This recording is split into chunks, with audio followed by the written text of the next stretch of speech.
జై హింద్, జై Bharat. Welcome to BS TV. నిరుపేద ఎస్సీ విద్యార్థులు విదేశాల్లో ఉన్నత విద్యను అభ్యసించేందుకు అంబేద్కర్ ఓవర్సీస్ విద్యానిధి పథకానికి దరఖాస్తులను ఆహ్వానిస్తున్నారు. తెలంగాణ రాష్ట్ర ప్రభుత్వం ప్రతిష్టాత్మకంగా ప్రవేశపెట్టిన అంబేద్కర్ ఓవర్సీస్ విద్యానిధి పథకం కింద విదేశాల్లో చదివేందుకు ఎస్సీ విద్యార్థులు మక్కువ చూపుతున్నారు. షెడ్యూల్ కులాలకు చెందిన విద్యార్థులు విదేశాల్లో ఉన్నత చదువులు చదివేందుకు గాను తెలంగాణ రాష్ట్ర ప్రభుత్వం 2015 నుంచి ఈ అంబేద్కర్ ఓవర్సీస్ విద్యానిధి పథకం ద్వారా ఆర్థిక సాయం అందిస్తుంది. మన రాష్ట్రంలో డిగ్రీ పూర్తి చేసిన ఎస్సీ ఎస్టీ విద్యార్థులకు విదేశీ యూనివర్సిటీల్లో సీటు వస్తే చాలు ప్రభుత్వం ఈ ఆర్థిక సాయం అందజేస్తుంది.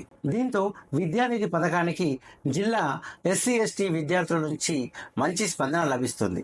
మొదట్లో ఈ పథకం కింద ఒక్కో ఎస్సీ ఎస్టీ విద్యార్థి విదేశీ యూనివర్సిటీల్లో ఫీజు చదివించేందుకు గాను రాష్ట్ర ప్రభుత్వం ఈ పథకం కింద 10 లక్షల రూపాయల ఆర్థిక సాయం అందించింది. అయితే ఈ 10 లక్షలు సరిపోక అప్పులు చేయాల్సి వస్తుందని విదేశాల్లో చదివేందుకు ఎస్సీ విద్యార్థులు పెద్దగా ముందుకు రాలేదు.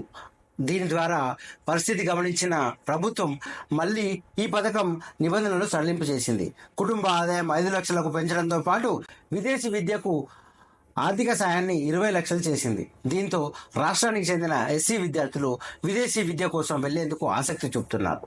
ఈ మేరకు వరంగల్ జిల్లా షెడ్యూల్ కులాల అభివృద్ధి అధికారి ఒక ప్రకటనలో ఎవరైతే అంబేద్కర్ ఓవర్సీస్ విద్యానిధి పథకం ద్వారా ఆర్థిక సాయం పొందడానికి ఎదురు చూస్తున్నారో వారు ఈ దరఖాస్తులను ఇవ్వవలసిందిగా కోరారు. ఇందుకు అభ్యర్థులు TOEFL, GRE, GMAT, PTE, IELTS ఏదైనా ఒక పరీక్షను రాసి విదేశాల్లో గుర్తింపు పొందిన యూనివర్సిటీలో ప్రవేశం పొందిన వారుగా ఉండాలి.